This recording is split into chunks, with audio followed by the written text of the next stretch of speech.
چونکہ ان کا تعلق ہے اور ان بلوچستان عوامی پارٹی جس کو باب کہتے ہیں، تو باب کی بنیاد رکھنے والوں میں بھی کاکڑ صاحب شامل تھے، یعنی بی اے پی باب کی جو بنیادیں ہیں وہ بھی کاکڑ صاحب نے رکھی تھی۔ تو جب یہ باتیں چل رہی تھیں کہ بھی کون کس کو وزیر اعظم بنایا جا رہا ہے اور وہ کس کا بندہ ہوگا اور وہ کہاں سے آئے گا، تو انوار الحق کاکڑ صاحب کا تو کہیں نام و نشان بھی نہیں تھا، کہ دور دور تک کا ان کا کبھی نام نہیں سنا تھا۔ اور سب سے زیادہ جس میں اتفاق نظر آ رہا تھا اپوزیشن کا اور وزیر اعظم صاحب کا، وہ تھے جلیل عباس جیلانی صاحب، جو سابق سیکرٹری خارجہ تھے اور فارن سروس میں ان کی طویل خدمات تھیں۔ تو یہ تقریباً فائنل ہو چکا تھا، اپوزیشن لیڈر اور وزیر اعظم کے درمیان یہ فائنل ہو چکا تھا کہ جو جلیل عباس جیلانی صاحب ہیں ان کو ہی نگران وزیر اعظم بنایا جائے گا۔ اور آخری ان کا آپ کو پتہ ہے کہ وزیر اعظم صاحب اور اپوزیشن لیڈر کی 3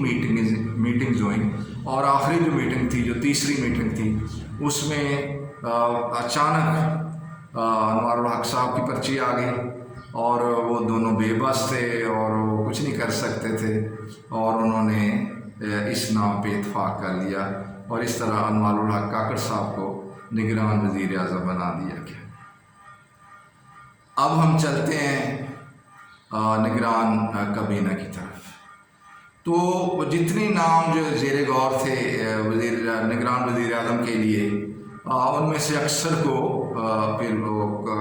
کابینہ میں ایڈجسٹ کیا گیا۔ تو جلیل عباس جیلانی صاحب جو ہیں یہ چونکہ ٹاپ پہ تھے اور اس لیے ان کو سب سے بڑا عہدہ دیا گیا، اور یہ خارجہ امور کے ماہر تھے، یہ امریکہ میں بھی پاکستان کے سفیر رہے اور انڈیا میں بھی پاکستان کے سفیر رہے، اور خارجہ امور میں ان کو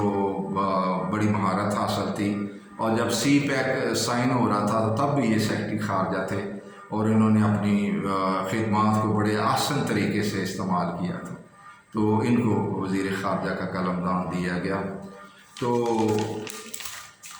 اس کے بعد آتے ہیں سرفراز بگٹی صاحب، یہ بھی بڑی اہم ترین وزارت ہے، وزارت داخلہ۔ تو سرفراز بگٹی صاحب کو وزیر داخلہ بنایا گیا، اور سرفراز بگٹی صاحب جو ہیں یہ بلوچستان کے بھی وزیر داخلہ رہے ہیں، اور یہ جو شورش زدہ علاقے ہیں ان کو ڈیل کرنے کے ماہر سمجھے جاتے ہیں۔ برہمداغ بگٹی جو ہے وہ بھی ان کے قبیلے کا بندہ ہے اور وہ علیحدگی پسند ہے، تو یہ سرفراز بگٹی صاحب جو ہیں یہ اس کے سخت مخالف ہیں۔ تو اس طرح جب یہ بلوچستان کے وزیر داخلہ رہے، تو جو علیحدگی پسند تحریکیں ہیں ان کو انہوں نے بڑے اچھے طریقے سے ٹیکل کیا، اور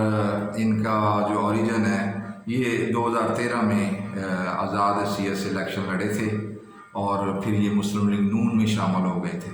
تو اب بھی یہ مسلم لیگ نون کے حامی سمجھے جاتے ہیں۔ تو اس کے بعد مرتضیٰ سولنگی صاحب کا نام آتا ہے۔ تو مرتضیٰ سولنگی صاحب کو آپ نے دیکھا ہوگا کہ یہ مختلف ٹی وی چینلز پہ تجزیہ نگار کے طور پہ آپ ان کو دیکھتے رہے ہیں، یہ بہت بڑے مبصر ہیں اور اینالسٹ ہیں، اور آپ نے دیکھا ہوگا کہ یہ جو ہیں یہ جو عمران خان اور PTI ہے اس کے سب سے بڑے ناقدین میں شامل ہیں، اور یہ DG ریڈیو پاکستان بھی رہے، اور یہ پرو PP سمجھے جاتے ہیں، یہ پیپلز پارٹی کے حامی سمجھے جاتے ہیں، چونکہ ان کے جو تجزیات ہیں ان کا اگر آپ مطالعہ کریں تو ان سے پتہ چلتا ہے کہ یہ پیپلز پارٹی کے حامی ہیں۔ اس طرح آگے نام آتا ہے ڈاکٹر شمشاد اختر، ان کو وزیر خزانہ کا قلمدان دیا گیا۔ یہ خاتون ہیں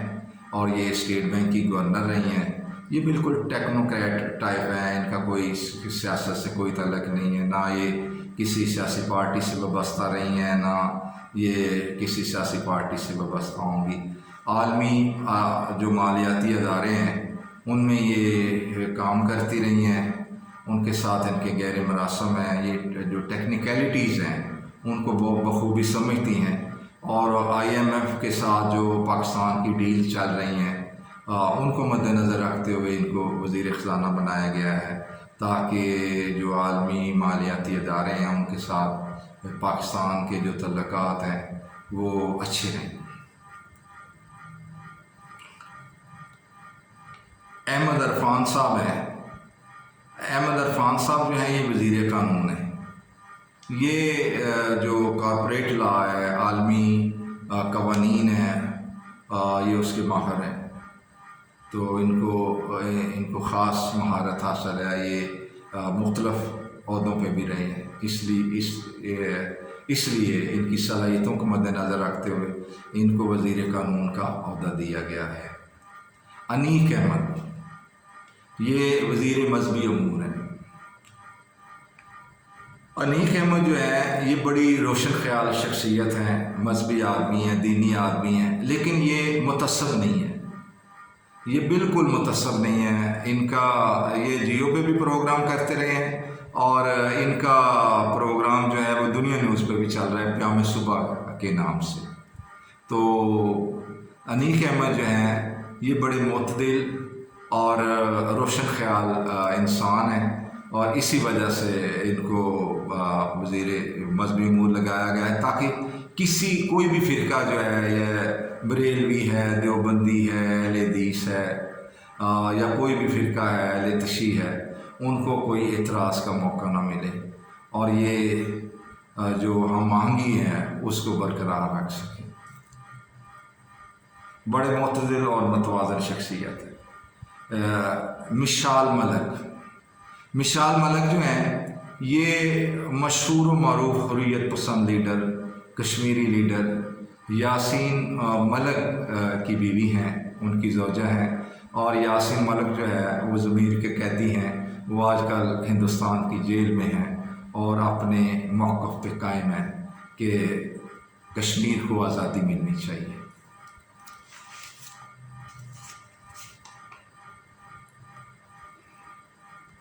پھر محمد علی صاحب ہیں، ان کو توانائی کی وزارت دی گئی ہے، اور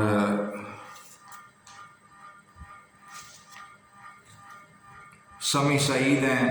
یہ ان کو منصوبہ بندی کی وزارت دی گئی ہے۔ گوہر اعجاز صاحب ہیں،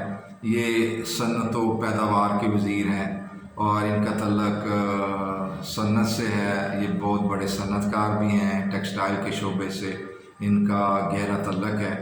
تو یہ پہلے بھی حکومت جو ہے ان سے خدمات لیتی رہی ہے، ان سے مشورے وغیرہ کرتی رہی ہے،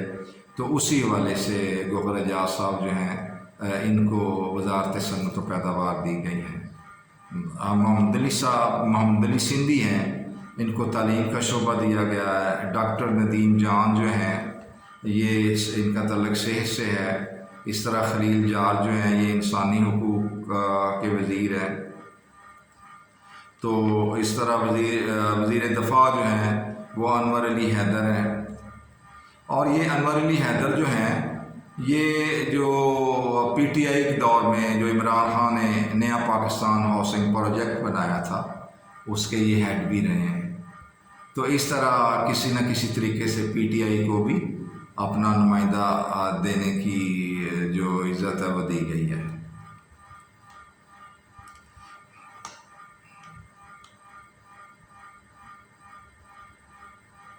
شاہد اشرف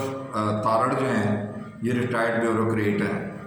گوہر اعجاز صاحب جن کا میں نے پہلے ذکر کیا ہے، ان کا تعلق ٹیکسٹائل کے شعبے سے ہے۔ اس طرح عمر سیف صاحب ہیں، یہ وزیر IT ہیں، تو یہ ڈاکٹر عمر سیف صاحب جو ہیں یہ عالمی شہرت یافتہ IT اسپیشلسٹ ہیں۔ یہ مختلف ممالک میں انہوں نے بہت ساری خدمات سر انجام دی ہیں، اور جو IT کے عالمی ادارے ہیں ان سے بھی یہ وابستہ رہے ہیں۔ تو اس طرح ہم نے مختصر سا تعارف جو ہے وہ کابینہ کا کروا دیا ہے۔ تو اللہ تعالیٰ یہ جو ٹیم آئی ہے اس کو صدق کے دل سے پاکستان کی خدمت کی توفیق عطا فرمائے اور یہ پاکستان کے لیے ہر لحاظ سے بہتر ہو۔ السلام علیکم۔